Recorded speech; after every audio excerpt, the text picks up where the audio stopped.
उसके बाद 19 को उसने मुझे मैसेज किया, कॉल किया उसने कि जो है ना बाहर आओ। मैं बाहर गई, उसने कहा मैं तस्वीरें वीडियो सब कुछ डिलीट कर दूंगा। नहीं, आपसे जब ये मोबाइल छीन के ले गया फिर ये आपको कॉल कैसे कर रहे हैं? मैं हालांकि मोबाइल में लेके आई थी अपने पास। वो नंबर इसके पास कैसे गया? मेरे ही नंबर था, मैं डुप्लीकेट सिम जो है ना मेरे वाली वो उस मोबाइल में डाली थी। अच्छा, उस पे ही तो उसने फिर किया है कि बाहर आओ, मैं डिलीट कर दूंगा वीडियोस भी और जान छोड़ दूंगा।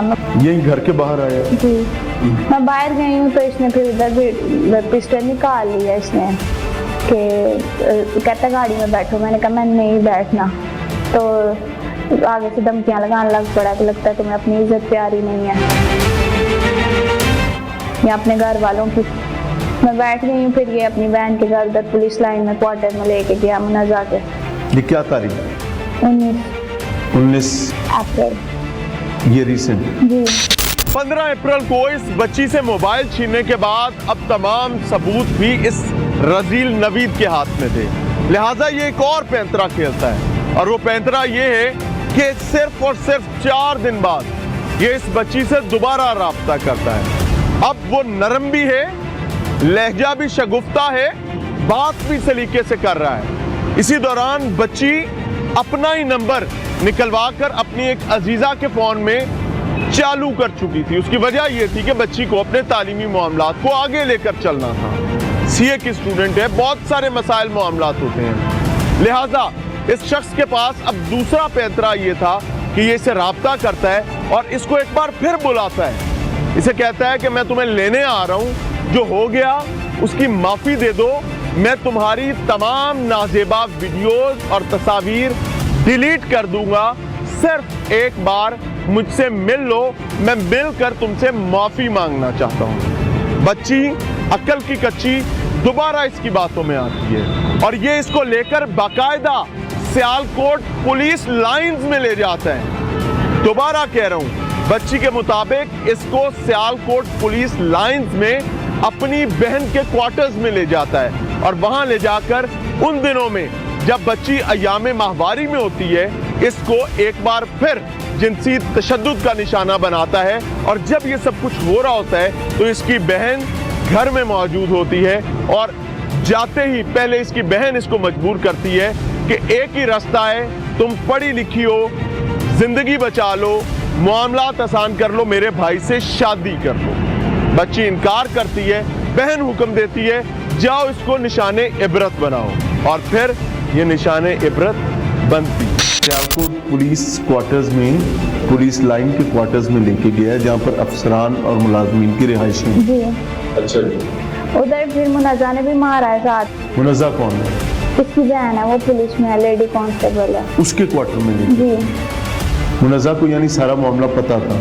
उसके भाई ने बताया होगा। उसके बाद जब आप वहाँ पे गई हैं आपने इससे पूछा नहीं कि मुझे कहाँ लेके जा रही हैं? नहीं, मैंने नहीं रास्ते में पूछा। वो तो आगे जब उनके घर गए हैं, मुझे नहीं था पता ये भी मुनज़्ज़ा का घर है। वो फिर आगे मुनज़्ज़ा थी तो उसने भी फिर साथ मिल के मारा है। मुनज़्ज़ा को गाँव की है इसलिए जानती थी तो उसने फिर साथ मिल के मारा है, मजबूर किया। मुनज़्ज़ा क्या कहती थी आपको? यही कि जो है ना तुम लोग हमारा कुछ भी नहीं बिगाड़ सकते, तो भला इसी में है कि तुम कुछ भी ना बोलो, अपना मुंह बांधी रखो और इसके साथ निकाह कर लो।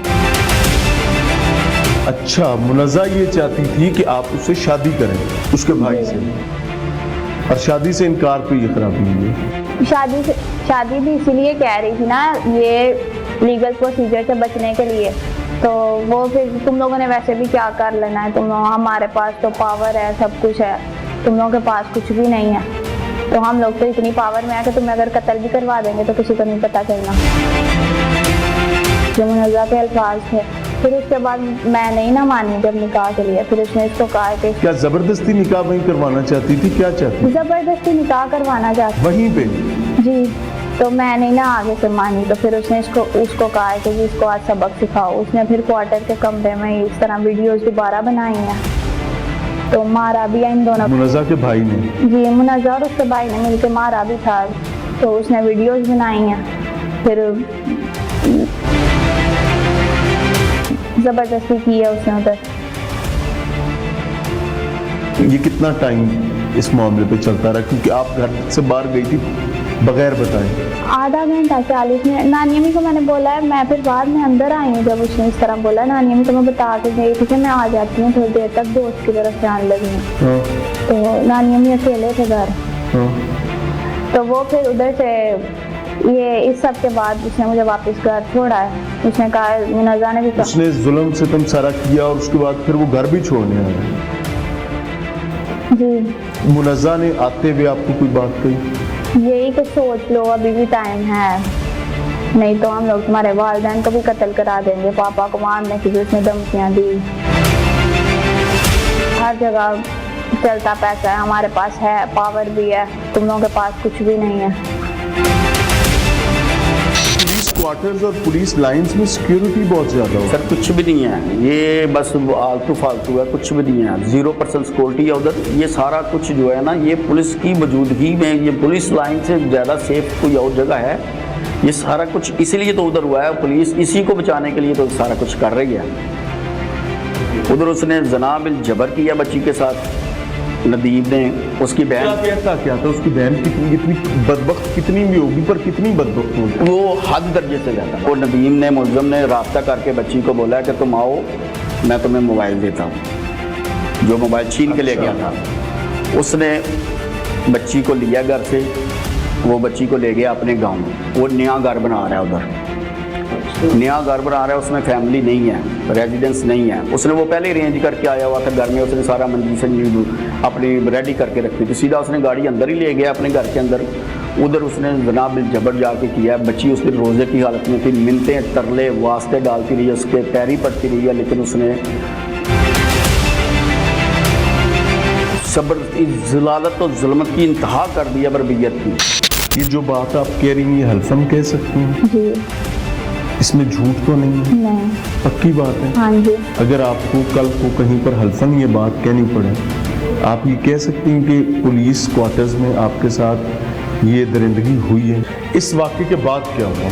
जब ये पुलिस क्वार्टर्स वाला मसला हो गया, उसके बाद फिर आगे क्या मामला था? उसके बाद 22 को इसने कहा है कि आज मोबाइल भी वापस कर दूंगा।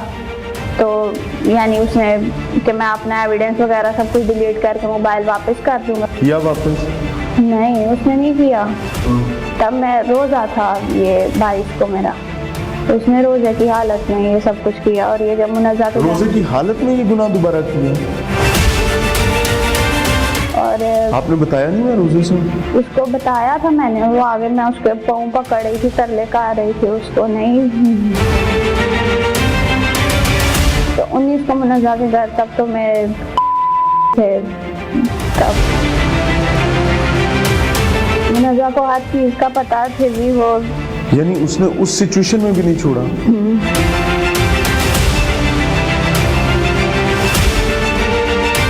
उसके बाद फिर 22 को भी उसने इस तरह ही मारा भी था, वीडियोस बनाई, जिना किया है। तो उसके बाद फिर मैंने मामा को तंग आके बता दिया था। फिर ये आगे लीगल प्रोसीजर हुआ। वो कितनी दफा ये आपके साथ ये गुनाह कर चुका होगा? 3-4 दफा ये मुनज़्ज़ा के घर। तब जब एक दफा पहले इसने किया है, वो जनवरी में 2023 में। जी। प्रोग्राम में एक बार फिर से खुशामदीद। सियालकोट में मौजूद हैं और बदबख्ती से अटा हुआ वाकया जो आपके सामने रखने जा रहा हूँ, इसमें बच्ची से आपको मिलवा चुका हूँ। उसकी आप बीती, वो कहते हैं ना, राह पे आ जाने या बाह पे आ जाने, जिसको तकलीफ पहुंच रही है उसको पता है।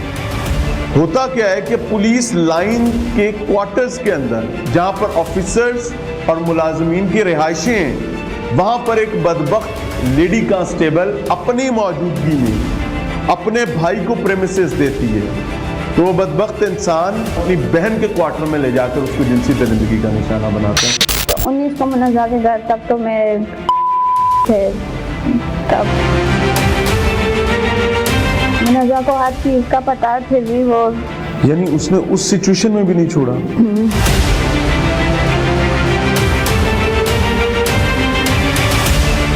वो पूरा डिपार्टमेंट रिपोर्टेडली इस चीज पर घूम रहा है कि कितने पुलिस लाइंस का ना आ जाए। इस बच्ची के साथ जो बदबख्ती हुई है उसका कोई पुरसाने हाल नहीं। चलते हैं, अभी समझेंगे भी और देखेंगे भी, हम अपने हिस्से का काम पूरा करेंगे, आगे मालिक बेहतर जानते हैं। वो कहते हैं ना, देर आयद दुरुस्त आयद।